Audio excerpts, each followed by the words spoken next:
मेघनाद की मूर्छा छूटी, तब पिता को देखकर उसे बड़ी शर्म लगी। मैं अजय होने को यज्ञ करूं, ऐसा मन में निश्चय करके वह तुरंत श्रेष्ठ पर्वत की गुफा में चला गया। यहाँ विभीषण ने सलाह विचारी और श्री रामचंद्र जी से कहा, हे अतुलनीय बलवान उदार प्रभो, देवताओं को सताने वाला दुष्ट मायावी मेघनाद अपवित्र यज्ञ कर रहा है। हे प्रभो, यदि वह यज्ञ सिद्ध हो पाएगा तो हे नाथ, फिर मेघनाद को जल्दी जीता नहीं जा सकेगा। यह सुनकर श्री रघुनाथ जी ने बहुत सुख माना और अंगदादी बहुत से वारों को बुलाया और कहा, हे भाइयों, सब लोग लक्ष्मण के साथ जाओ और जाकर यज्ञ को विध्वंस करो। हे लक्ष्मण, संग्राम में तुम उसे मारना। देवताओं को भयभीत देखकर मुझे बड़ा दुहक है। हे भाई, सुनो, उसको ऐसे बल और बुद्धि के उपाय से मारना जिससे निशाचर का नाश हो। हे जाम्बवान, सुग्रीव और विभीषण, तुम तीनों जन सेना समेत इनके साथ रहना।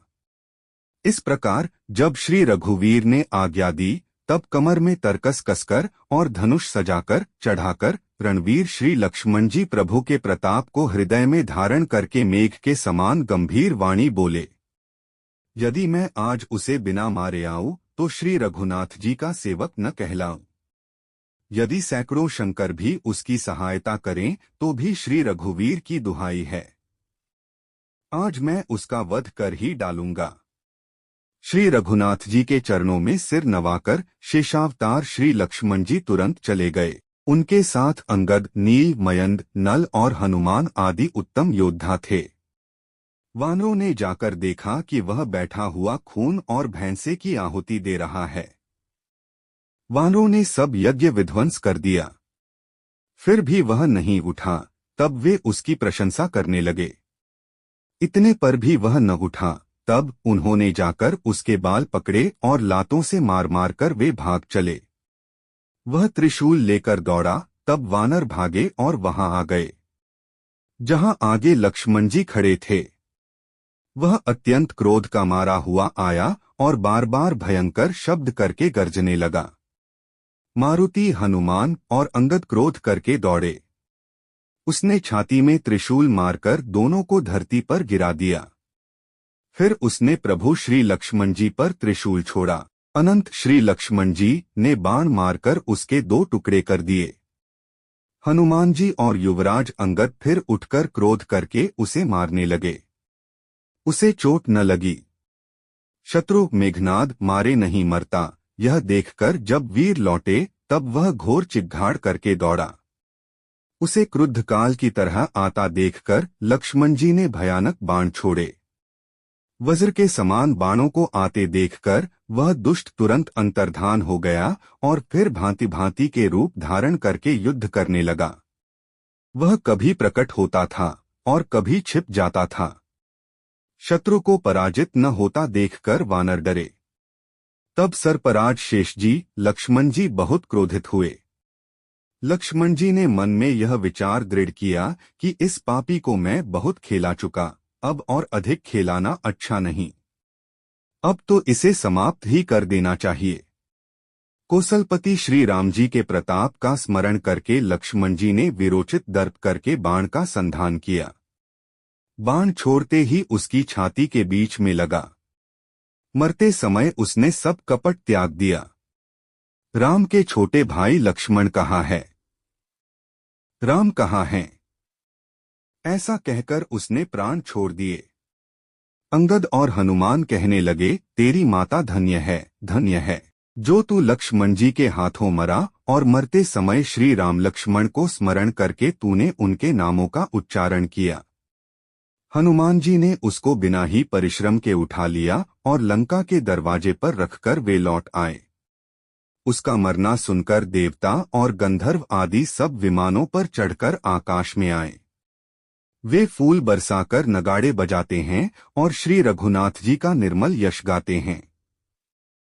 हे अनंत, आपकी जय हो। हे जगदाधार, आपकी जय हो। हे प्रभो, आपने सब देवताओं का महान विपत्ति से उद्धार किया। देवता और सिद्ध स्तुति करके चले गए।